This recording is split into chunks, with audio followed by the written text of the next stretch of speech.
Hello and welcome to Talking Tudors, a fortnightly podcast about the ever-fascinating Tudor dynasty. My name is Natalie Grueninger and I'll be your host and guide on this journey through 16th century England. Are you ready to step through the veil of time into the dazzling and dangerous world of the Tudor court? Without further ado, it's time to talk Tudors.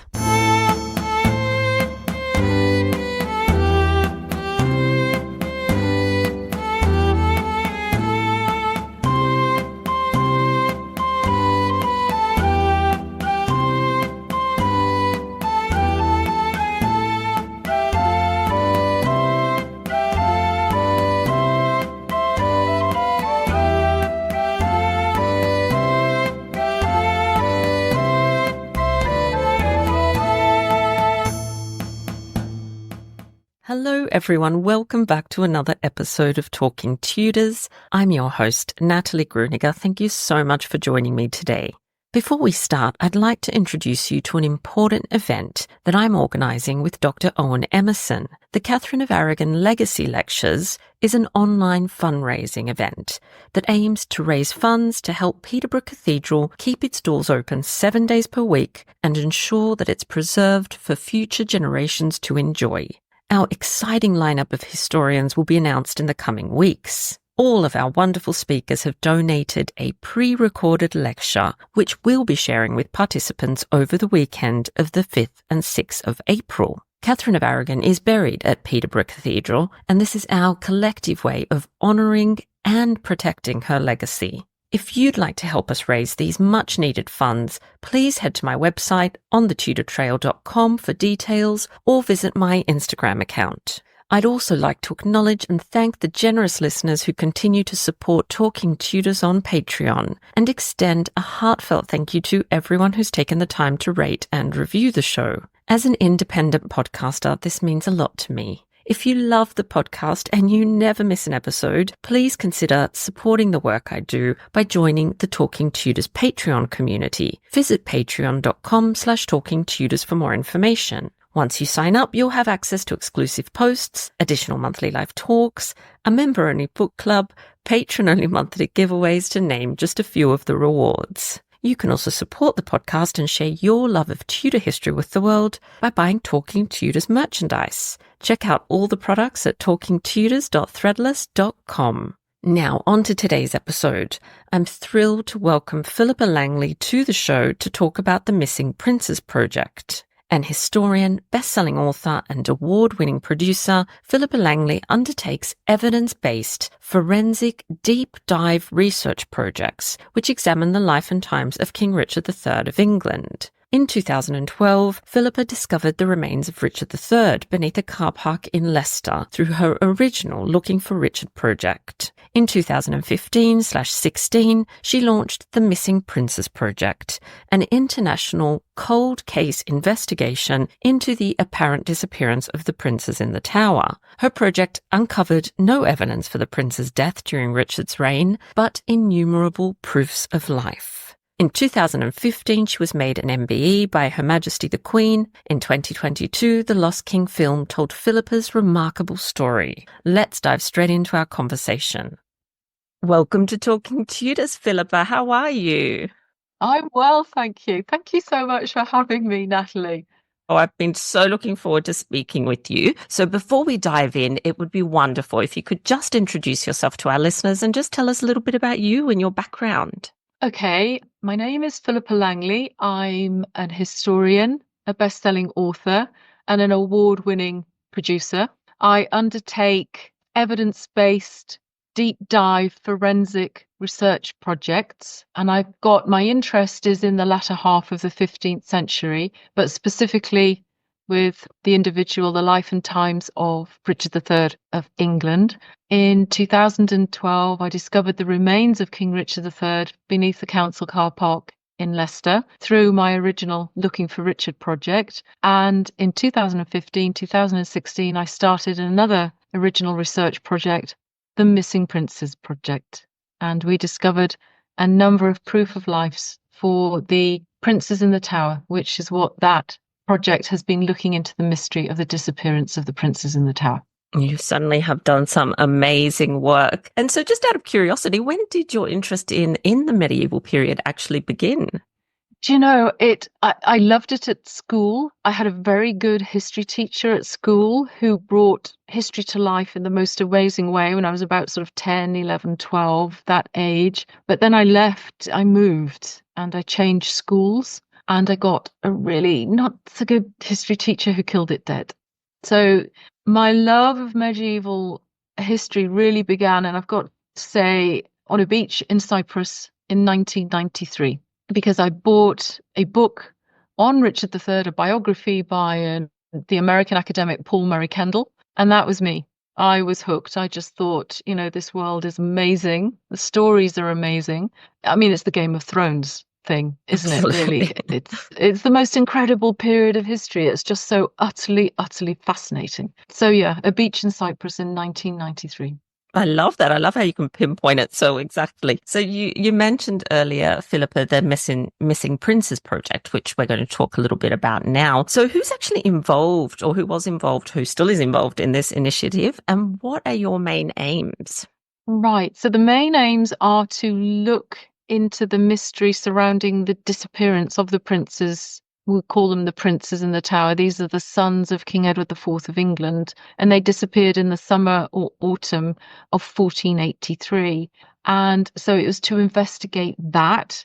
But the people who were helping me to do it was I put out a call for volunteers because one of the main things I needed to do was to check archives and to look at whatever materials we can find in archives.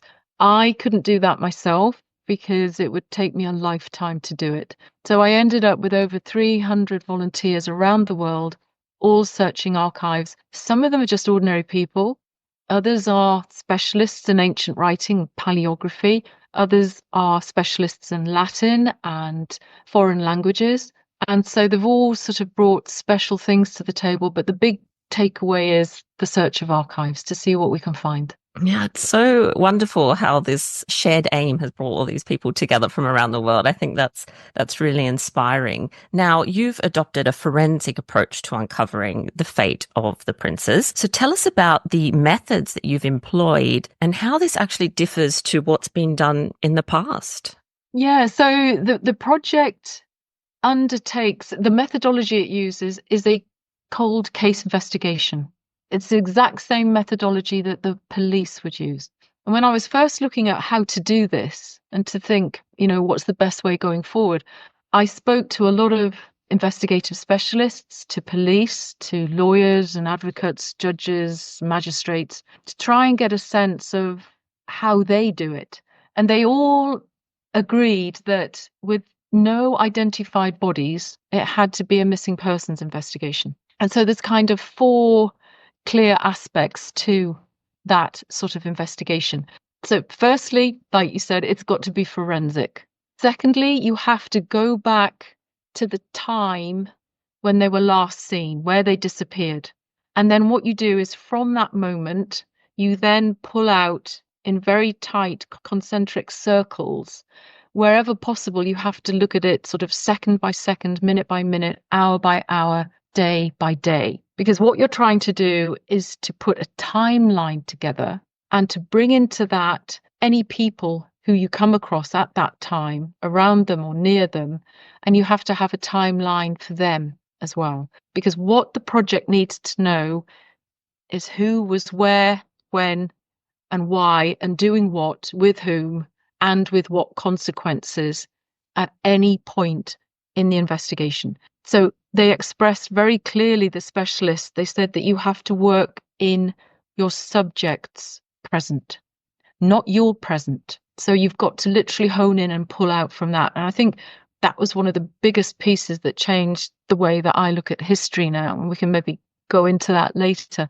But then the third thing was that you have to go locally. So you have to go to the place where they were last seen to be. So that was London and it was England. So the focus of the investigation has to be local. And then the fourth thing was, this is an investigation where we don't have the people to interview. We don't have any witnesses.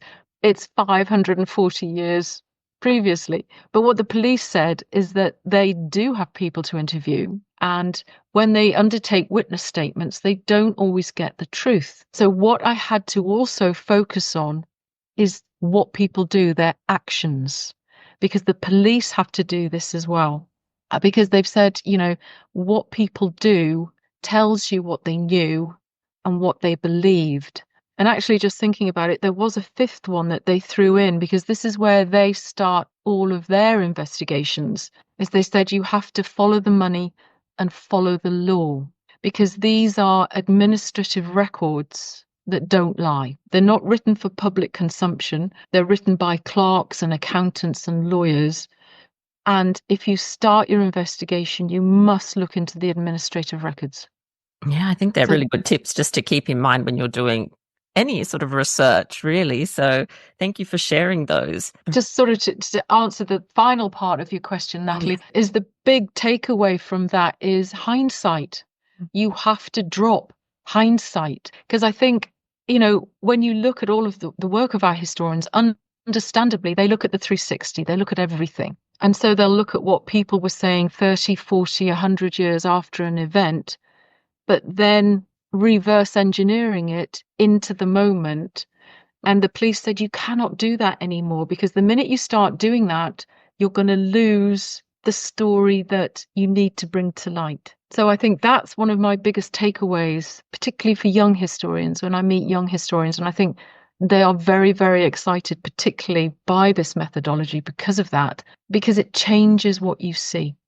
It completely changes how you then see all of the information that you're bringing to light because you're doing it step by step by step by step. Yeah, it's completely true. In my experience as well, I found that I spend most of my time in the Tudor period, that story is very often read backwards as well. My historical heroine is Anne Boleyn, and I think that she's a perfect example of how this happens, how you start at the end of her execution and you work backwards instead of going the other way, which is, of course, much more revealing and insightful. So completely agree with you there, Philippa. Seriously, can I just say my favourite person from the Tudor period? 100% Queen Anne Boleyn. Yay, we've got one heck of a girl. What a woman. Yeah. Yes, absolutely. What a woman. So I want to talk, of course, about the exciting new archival discoveries that you made. But before we do that, would you just set the scene for us in case some of our listeners are quite new to this? Who were the missing princes? You've briefly already mentioned their parents. What was going on in England at the time of their disappearance? And what do we know about those final moments or final days of their lives? Yeah, so 1483, it's one of the big years in English history because there was so much going on. And I think basically what happened was Edward IV of England died in April 1483. And it was unexpected because he was a relatively young man and his eldest son was 12. That was Edward V, the elder prince in the Tower. His younger son was Richard, Duke of York, who was 9. So then what happened was you have two or three areas. You have the Woodville family. So the mother of the princes is Elizabeth Woodville. She's in London with all of her family. And then you have the brother of King Edward IV, who's Richard, Duke of Gloucester. He's in the north of England when this happens. And you've got another individual, the Duke of Buckingham, who is another descendant of Edward III, who's in the west of the country. And what you can see happening is the Woodvilles are trying to undertake a coup, to undertake the government and to bring the young prince to London to be crowned and to do it very quickly. And this we can see is to keep Edward IV's brother, Richard of Gloucester, out of the picture. So what happens is in Edward IV's will, he writes a codicil to his will, which says that he wants his brother to be the protector of the realm because Richard, Duke of Gloucester at this point is the most senior man in the kingdom. He's not only the High Admiral of England, so he's in charge of the seas, he's also in charge on the land and homeland security because he's the Lord High Constable of England. But he's also the Chamberlain, the Lord High Chamberlain. So any coronation he should have been organising. So now that Edward IV has made him protector of the realm as well, he's basically saying, I want my brother to be overseeing all of this for my son. So what happens is Edward V is then brought to London because he's in Ludlow at the time. And Richard, Duke of Gloucester, is on his way from York with 300 men in mourning. Edward V comes with 2,000 men to keep as the young king from Ludlow. And there is something happens in Northampton, and they were meant to meet in Northampton, but the king isn't there. So only the king's maternal uncle, Earl Rivers, meets with Richard, Duke of Gloucester, and the Earl of Buckingham, the Duke of Buckingham, in Northampton. And long story short is he gets arrested with another member of Elizabeth Woodville's family, and then Richard, Duke of Gloucester, and the Duke of Buckingham then escort Edward V to London, and then everything settles down. Then, for some strange reason, though, Elizabeth Woodville and one of her sons before marriage to Edward IV, a chap called Thomas Grey, Earl of the Marquis of Dorset, take sanctuary in Westminster in London immediately, which is a very odd thing to do because she's the Queen, the Queen Mother and the mother of the new king to be. But then we can see that everything settles down, the government gets underway, Richard, Duke of Gloucester, is made protector of the realm, and everything then starts. Plans for the coronation are underway. It's put forward now to the 22nd of June because it had been rushed earlier by Elizabeth Woodville. And again, we don't know why she did rush the coronation like that. But then there's about 5 days to go before the coronation of Edward V, and the youngest son of Elizabeth Woodville is in sanctuary with his mother, and then he's asked to go to the Tower of London, to the royal apartments, to be with his brother in the Tower so that they can both go to the coronation together. Because the Tower of London Palace at this point in time was where all kings went before coronation. So there's nothing dark or mysterious or, they were just in the royal apartments getting ready for the coronation. But it seems to be that point changes something. And it's at that point that a member of the King's Council, a bishop called Bishop Robert Stillington of Bath and Wells, comes forward with some information. And the information is that Edward IV was previously married to a lady called Eleanor Talbot, and the princes are now illegitimate. All of the children of Edward IV are now declared illegitimate by the 3 estates of Parliament, and they no longer can be crowned Edward V. So the 3 estates of Parliament now petition the next legitimate heir, who is Richard, Duke of Gloucester, to become king. He is elected king. So basically, we have this enormous constitutional crisis, because what you can see, the first thing that happens is that the King's Council, when they hear Bishop Stillington's testimony and get witnesses in, and we can see the evidence for the witnesses, is that they postpone Edward V's coronation to November. That's the very first thing they do. But you can see once they've investigated a bit further, then it's decreed that, they've now got the evidences for this. And we can talk about that in Titulus Regius and the appendices to Titulus Regius, which were completely burnt by Henry VII. So then Richard III becomes king. So this is a complete turnabout. And what happens then is Richard III goes on royal progress north to York because he's from the north. His affinity is in the north. And when he does that, we then learn about an attempt on the Tower of London to abduct the 2 princes. And that's when we can see that they are removed from sight at that point. And that's when we can see that they disappear. So that's a very long-winded way of giving an introduction to a very difficult piece of English history. Yeah, I think you did an amazing job in summarising that. Just out of curiosity, Philippa, in terms of Elizabeth Woodville and Richard, was there any evidence of tension between them before? I'm just trying to work out why she did take sanctuary, or what's your sort of gut feeling on why she went into sanctuary? Do you know, there's nothing. There's nothing that we can see. Richard and the Woodvilles seem to have had a pretty stable relationship throughout.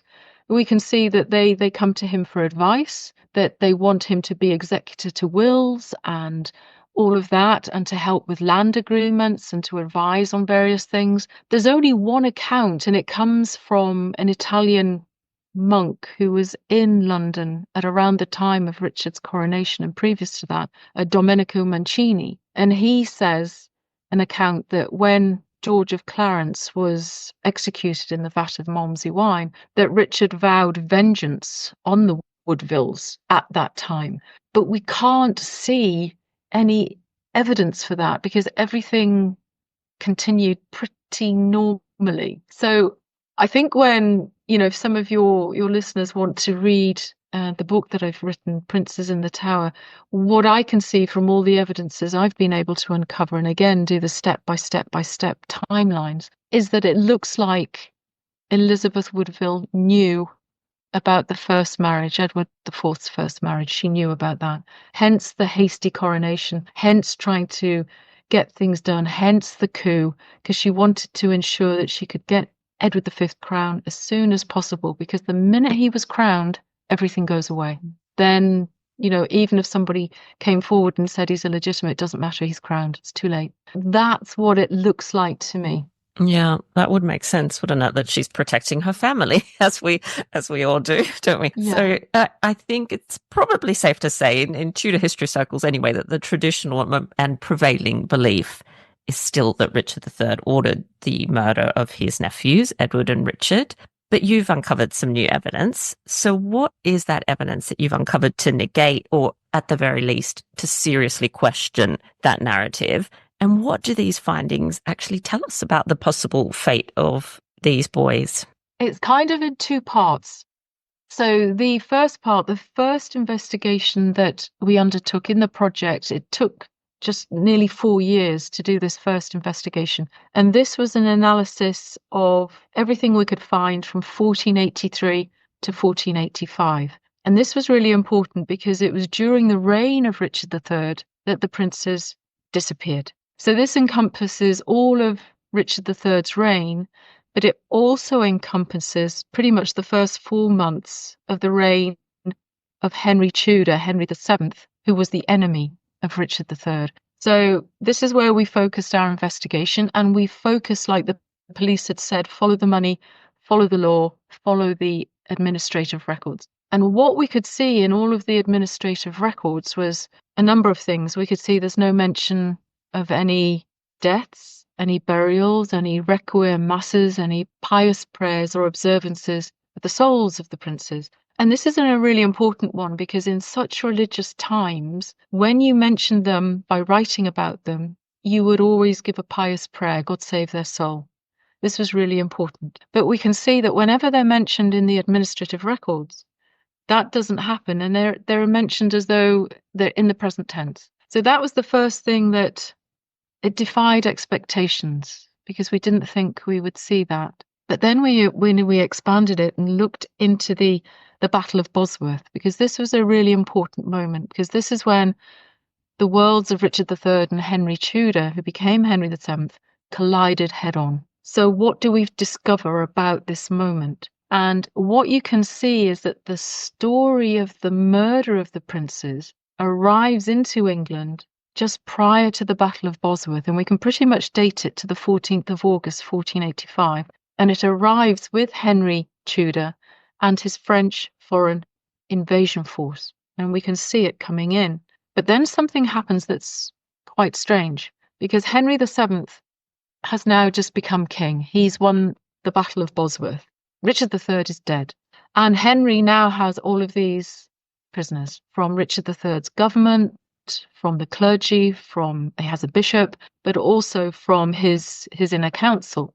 There's William Catesby he has. So he's able now to interrogate all of these prisoners. And what he does, again, defied expectations, because he delays his journey to London by about 4 or 5 days.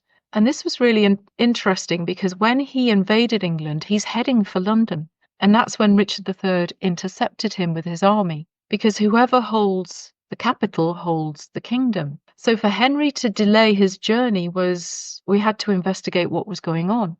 And what you can see is he then turns his eyes northwards and he undertakes searches of all of Richard III's properties. And you can see that he's searching for all of the Plantagenet children, understandably so, and he finds a lot of them. But we can also see that he's searching for the princes as well.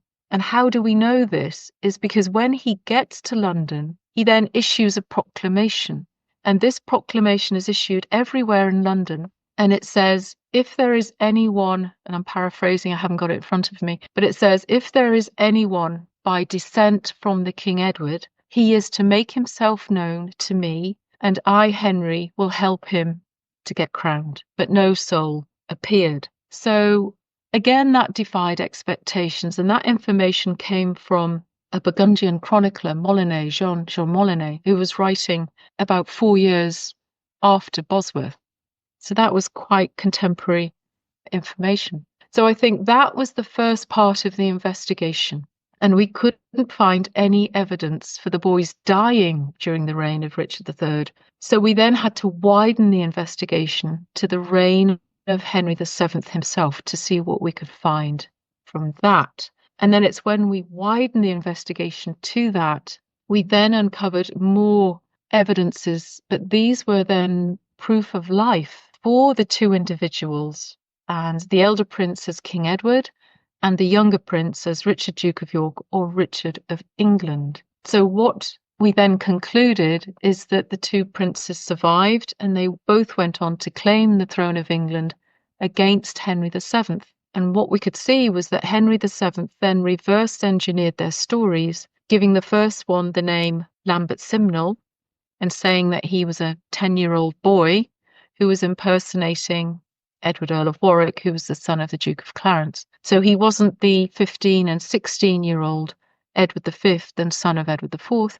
And similarly with the younger prince, Richard, Duke of York, that was reverse engineered so that he became the son of a Tournay boatman called Perkin Warbeck or Piers Osbeck or de Verbeck, Steinbeck. It's given quite a few names. So that's what we then found with various documents that we discovered.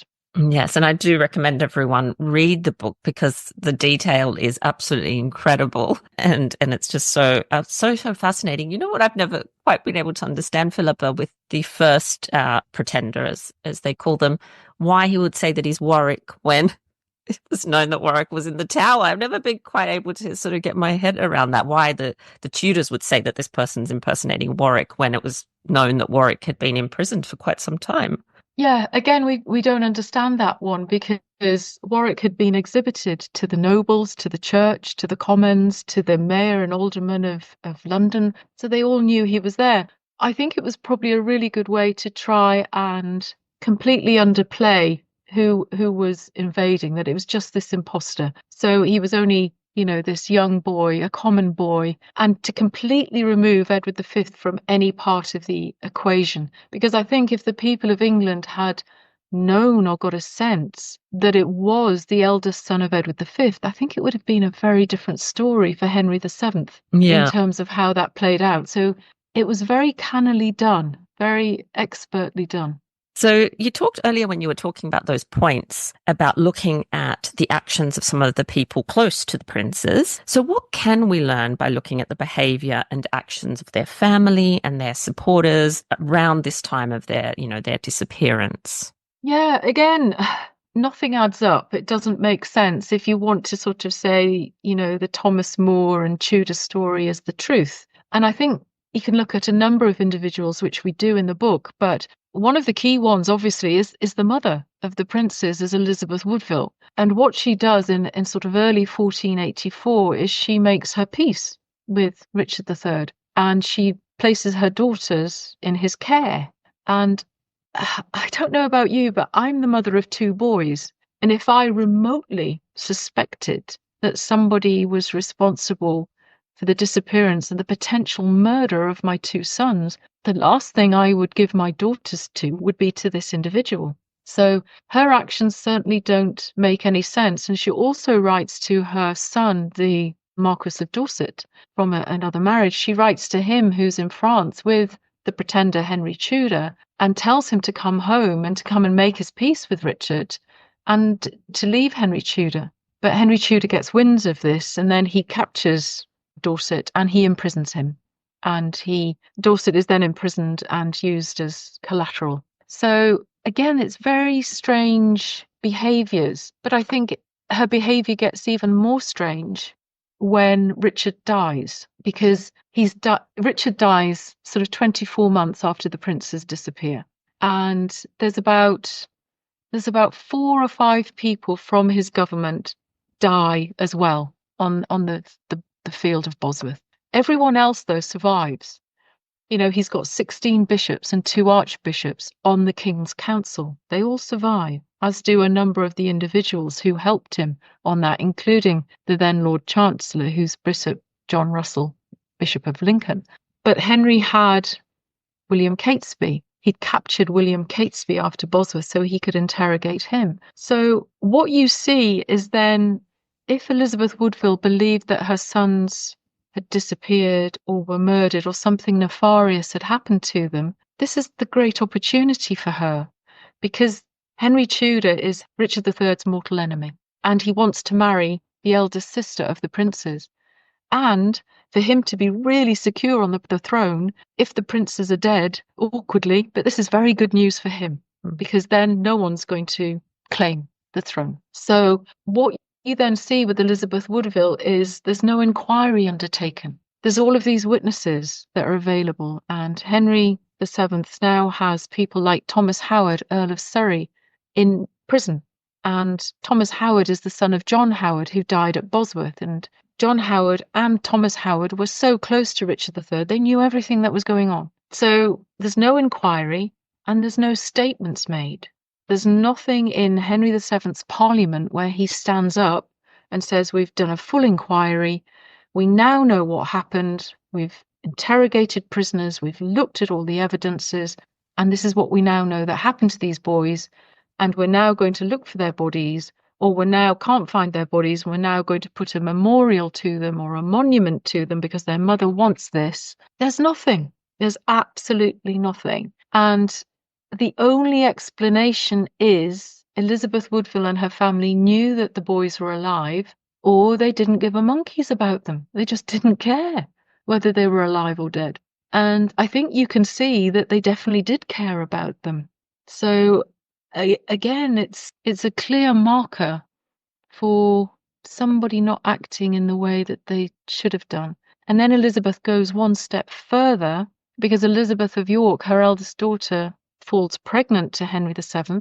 Henry VII then marries her, and she's about, she gives birth to Prince Arthur, who is going to be the next King of England, and that's her grandson. That's Elizabeth Woodville's grandson. But then you can see that she falls into great disfavour very quickly when it's known that there is a King Edward in Ireland who's preparing to invade England and fight Henry VII for the throne of England. And all of her estates are removed, all of her dower is removed, all of her money is removed, and she's basically sent to live in poverty in Bermondsey Abbey.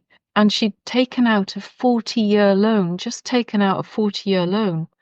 on the sanctuary in Westminster so she could go live in sanctuary again. So these are the actions of a woman who is a rebel queen, who is supporting the individual who's about to invade Henry VII's kingdom. And again, Dorset is imprisoned and then put in prison for about 2 or more years while this is going on. And the Battle of Stoke that takes place. You have the Stanley brothers. Sir William Stanley, who basically you can pretty much say gave the throne to Henry VII because he was his erstwhile champion at the Battle of Bosworth. He's nowhere near the Battle of Stoke. He stays away. So does Thomas Stanley. And then you see one of the Woodvilles who's there, Edward Woodville. He's not taking part. He's not engaging in any actions against the invader, who calls himself King Edward, which was the correct title for Edward V.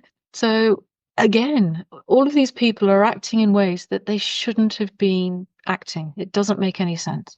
Yeah, I always think what an awful position for Elizabeth of York to have been in, especially as you said, when she gives birth to Arthur and she's got her own son now to protect and look after. And if she knew that her brothers were still alive, I can't imagine how kind of tense. And then that must have caused some issue with her mother, that relationship as well. There's so much, isn't there, to consider in this story. Yeah. And I think that's one of the reasons why her coronation didn't take place for years, because once you're crowned, there's no going back. Because if she's not crowned, then she's respecting her brother. And she's saying, yes, I'm married to this man, and yes, I've had his child, but I'm not his queen yet. And so it's only after a long period that she eventually becomes his queen. Yeah, intriguing. So I wanted to hear your thoughts, Philippa, on a recent documentary. So it was called The Princes in the Tower, A Damning Discovery, and it's gotten quite a lot of publicity. It revolves around a chain of office, basically. So I just wanted to hear your thoughts. Do you think this adds to the evidence we have? Does it prove anything? Do you think it's useful in terms of your investigation? Look, I think it's really interesting because it's something that was connected to Edward V, but it's been known about, since about 1826. And I think we've got about 4 or 5 historians have talked about it and written about it. And I think what was the interesting thing for me is none of them have ever connected it with being any evidence for it being the damning evidence that, Edward V was murdered. For example, we know about a collar that was found in Sir William Stanley's possessions at Holt Castle when he was executed in 1495, and it was a Yorkist collar. And a collar is described as a collar because they're very heavy, they're gold, they're generally gem encrusted, and they're very valuable, and then normally the weight of gold is given. But we have that, and yet nobody said, because Sir William Stanley had this collar, this means he must have murdered Edward V or one of the princes. So the correlation, I'm not understanding. And when you can see the description of the chain in the will of William Capel, who, by the way, was a notorious moneylender and pawnbroker, it just says the chain of Edward V. So it doesn't say it's gold. It doesn't say it's silver. It's not called a collar. And when you have a chain of office in items and in household accounts, it's always called a collar. This isn't, it's a chain. And it says of the young Edward V. So without a weight of gold, without any description, it just sounds like it was a chain that the young Edward V had. It wasn't a collar or a chain of office. There's no evidence to tell us that.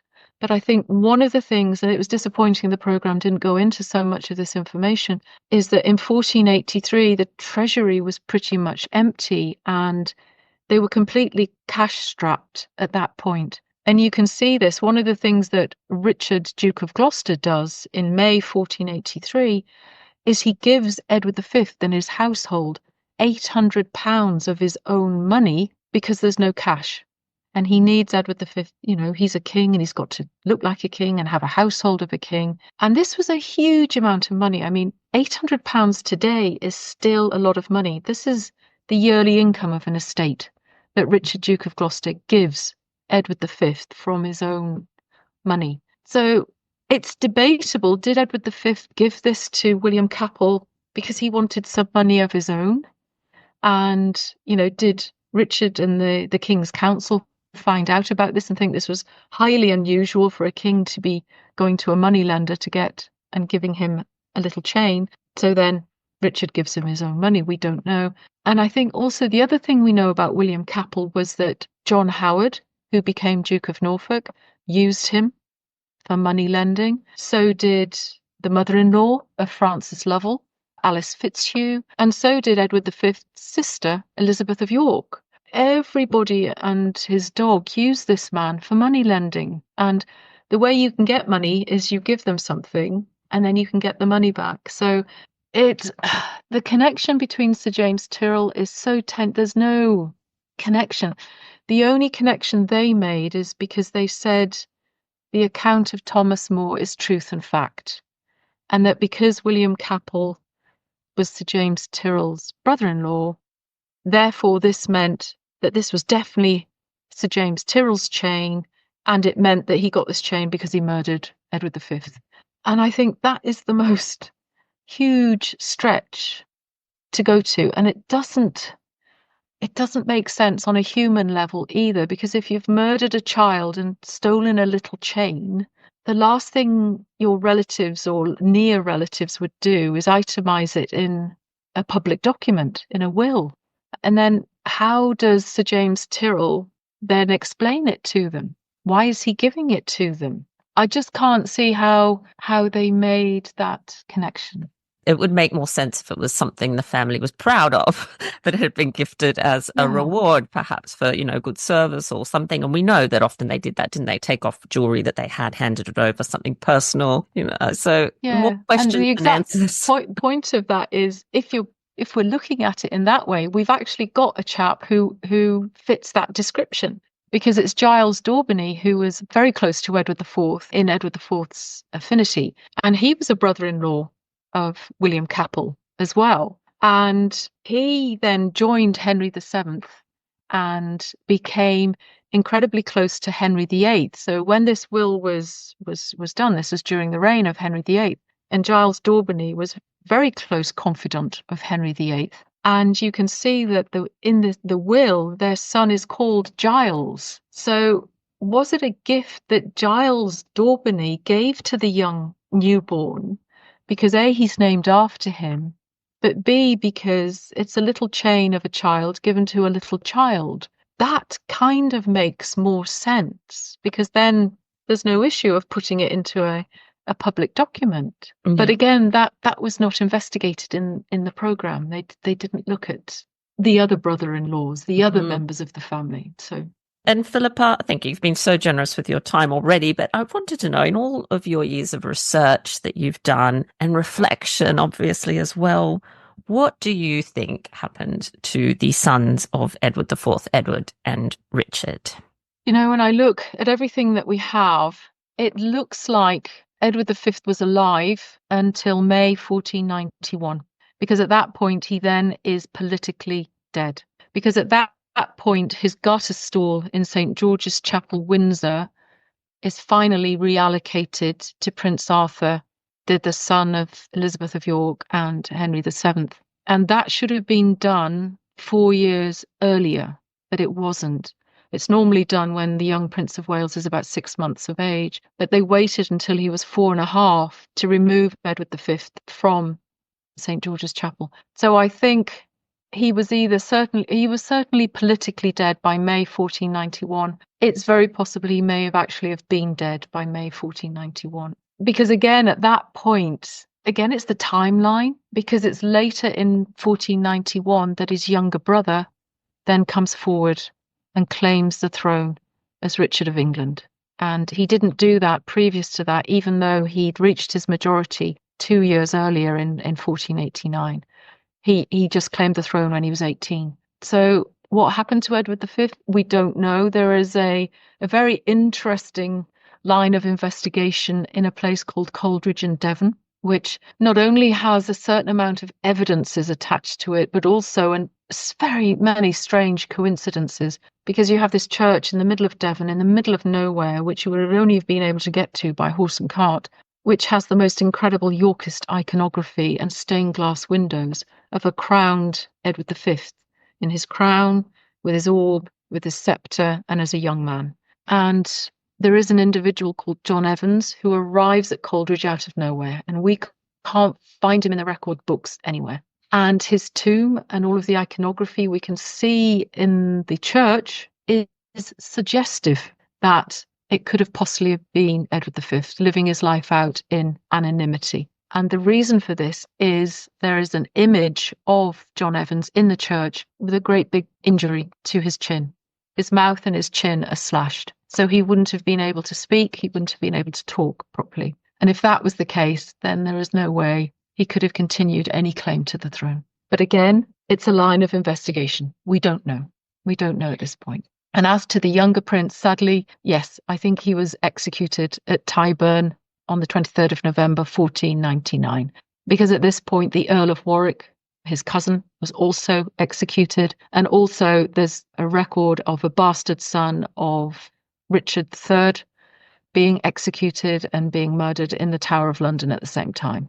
Because this was a really, really important moment for the Tudor dynasty, because this happened in 1499. It was the marriage of Prince Arthur, and he wanted Arthur to marry the Infanta, Katharine of Aragon. And in order to do that, the Spanish monarchs were very clear that they didn't want anything getting in the way of that marriage. And so I think the record is that not a doubtful drop of royal blood had to be left in the kingdom. So I'm afraid Warwick and Richard, Duke of York, and the bastard son of Richard III were gone. Such a tragic end, isn't it? I think sometimes people get so enthusiastic about this debate that they forget that there are two young boys, young men at the center of this story, and families that obviously would have been grieving for them. So what's next, Philippa, for the Missing Princes project? Well, we're still carrying on. We're running live as we speak, and we've found more discoveries. So they are going to be published, I think, maybe this year. Fantastic. And so looking forward to that, because again, the researchers are just doing some amazing work. And again, we're not finding anything for the death of either prince. We're just finding survival. That's what we're finding everywhere. And I think for your listeners as well, because they'll say, oh, Philippa, you're a Ricardian, there's complete bias going on here. But just what I want them to know is I don't tell anybody what to find. All I say is go into the archives and whatever you find, send it in. And so we publish whatever we find.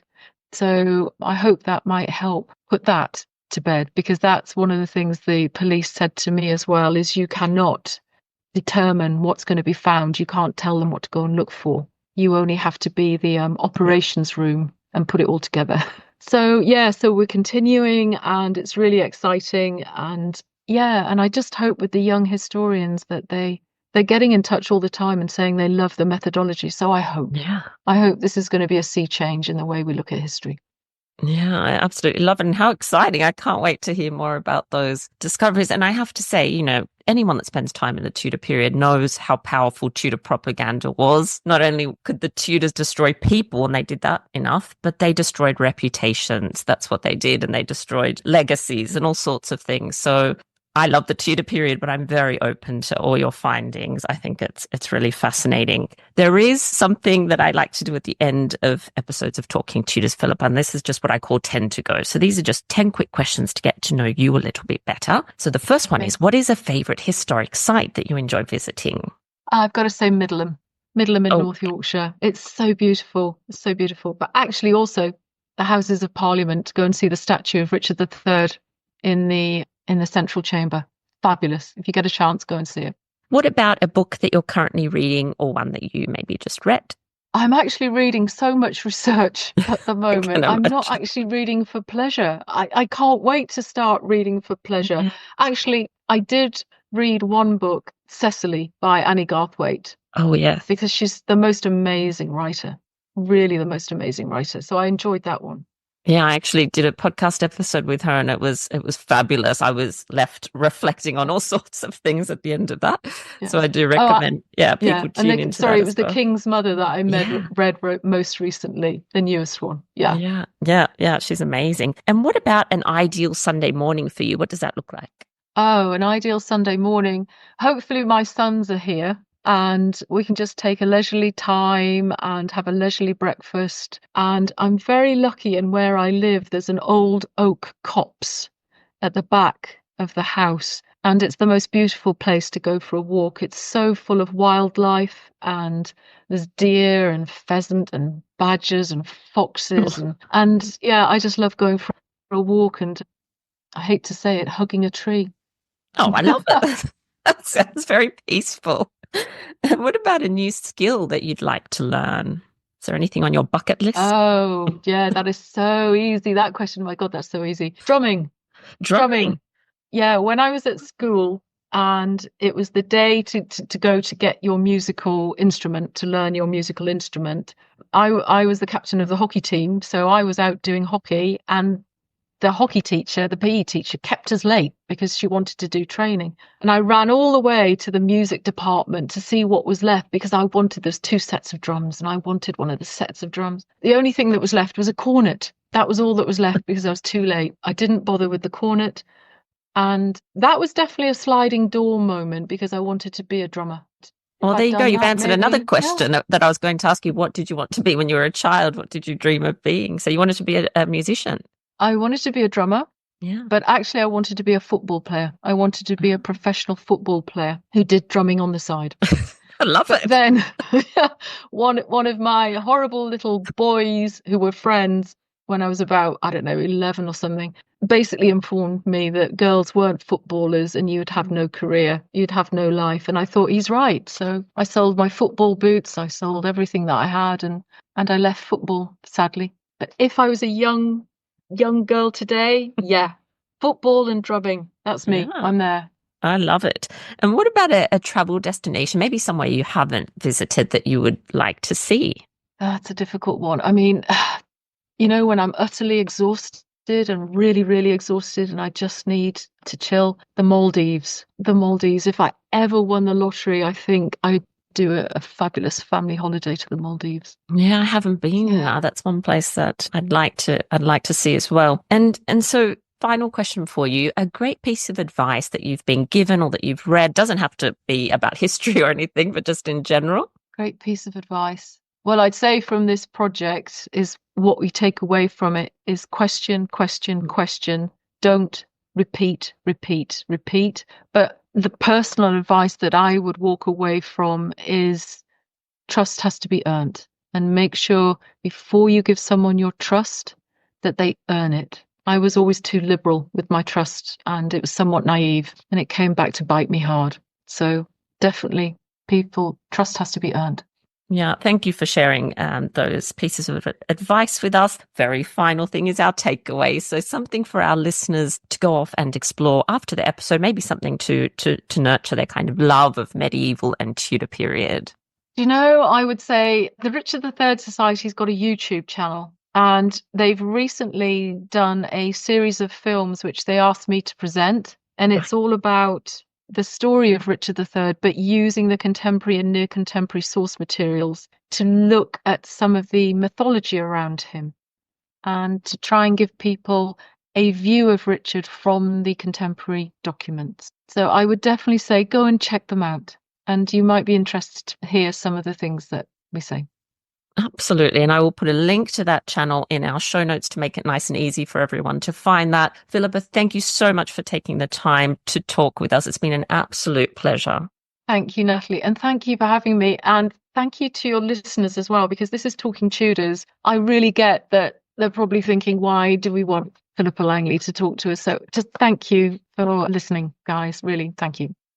Well, that brings us to the end of this episode of Talking Tudors. Thank you so much for joining us. I absolutely love to hear from listeners, so if you have any comments or suggestions, or just want to say hi, please get in touch with me via my website, www.onthetudortrail.com, where you'll also find show notes for today's episode. If you've enjoyed the show, please share the podcast with friends and family, and don't forget to subscribe, rate, and review. I also invite you to join our Talking Tudors podcast group on Facebook, where you can interact with other Tudor history lovers and hear all the behind-the-scenes news. You'll also find me on Twitter. My handle is On The Tudor Trail, and on Instagram as The Most Happy 78. It's time now for us to re-enter the modern world. As always, I look forward to talking Tudors with you again very soon.